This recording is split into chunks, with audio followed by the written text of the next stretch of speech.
Salve Bapak Ibu Saudara-saudariku yang terkasih dalam Tuhan. Aku bernama Stella Wijaya. Dalam renungan audio singkatku kali ini akan membawakan judul Meresapi Kebaikan. Ayatnya diambil dari Markus 10 ayat 18 bunyinya. Mengapa kau katakan aku baik? Tak seorang pun yang baik selain daripada Allah saja. Pada perikop yang sama, ada ayat sebelumnya, yaitu ada kalimat seseorang bertanya kepada Yesus, "Guruku yang baik." Yesus disapa sebagai guru yang baik. Apa dan mengapa arti kata baik ini? Berdasarkan meditasi firman yang aku lalui, bukan mengambil dari buku tafsir tertentu ya. Aku tidak mengacu pada acuan tertentu, tapi aku mengolah memikirkan, merenungkan secara pribadi. Aku tertarik sekali dengan teks yang unik ini. Dibilang menarik, jawab Yesus tentang itu yang menarik ya menurut aku.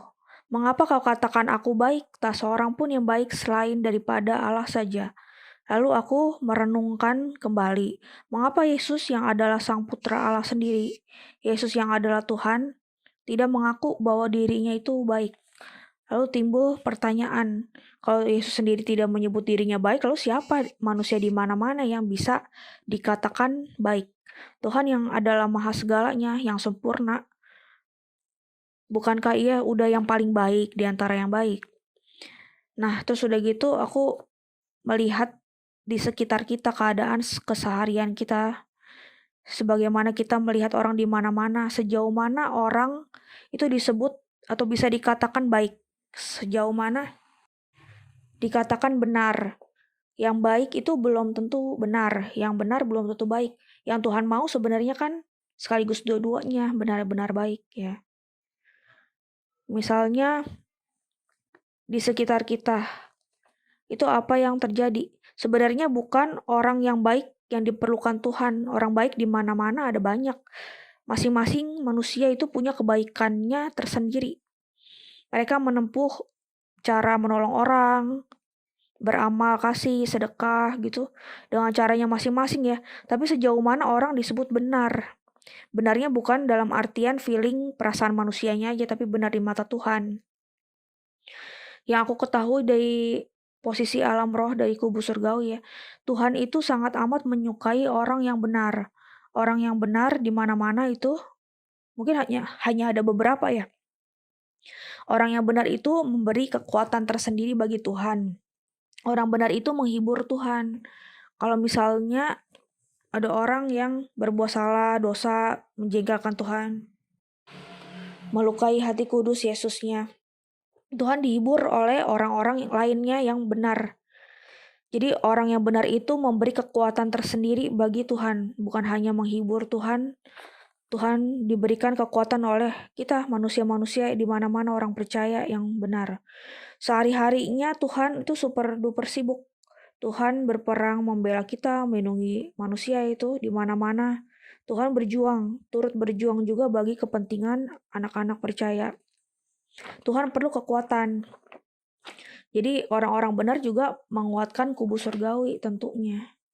Aku pun teringat akan mazmur yang dinyanyikan di gereja, salah satunya ini yang favorit aku ya. Bagi orang benar Tuhan bercahaya, laksana lampu di dalam gulita. Jadi kalau misalnya anak-anak Tuhan itu disebut garam dan terang, bukannya menjadi garam dan terang, tapi aslinya yaitu garam dan terang itu sendiri. Bagaimana kalau di dunia ini banyak orang yang sifat-sifatnya negatif dan sebagainya itu? Bagaimana terangnya dapat berfungsi sebagaimana aslinya untuk memberi penerangan di mana-mana. Kalau misalnya ada orang kelihatannya di depan kita baik, itu belum tentu dianggap baik sepenuhnya. Janganlah menganggap dirinya baik sepenuhnya. Kalau kita sudah mengenalnya lebih lanjut, udah menemukan sisi negatifnya, ada satu, dua, beberapa, jangan sampai kaget. Kita tidak harus berteman dengan dia, tidak harus dipaksakan untuk berteman yang kita tidak cocok terhadapnya. Misalnya,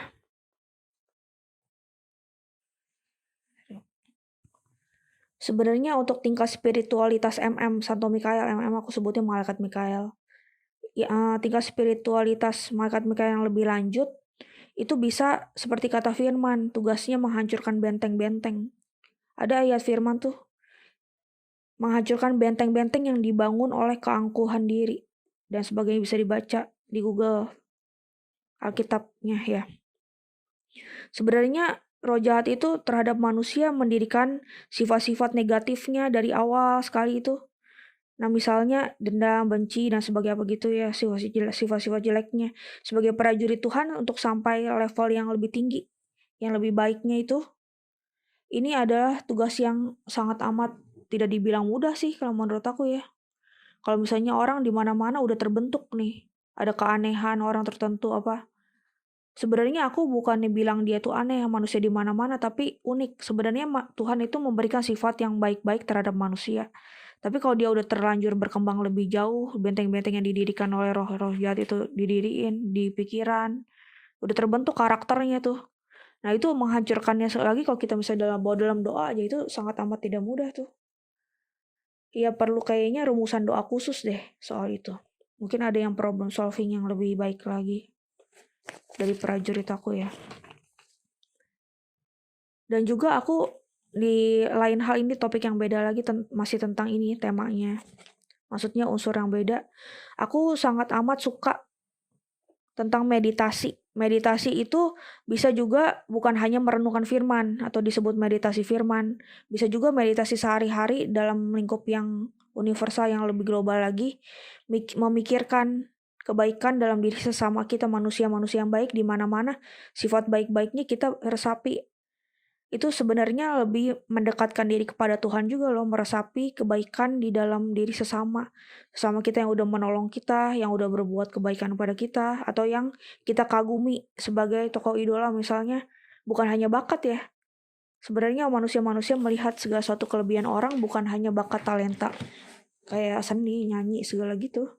Tapi banyak sifat yang Tuhan usahakan juga dalam diri manusia yang sifat baiknya itu sudah berkembang. Dengan kita meresapi kebaikan di dalam diri sesama kita jadi lebih menghargai kehidupan, lebih bersyukur, dan juga lebih banyak energi positif yang timbul dalam diri kita. Daripada kita memikirkan hal-hal negatif, terus di orang ngomonginnya aja udah kayak kebawa kesel, kebawa empat, kenapa gimana gitu ya. Sebenarnya kan maunya Tuhan terhadap manusia, ciptaannya kan manusia moodnya baik.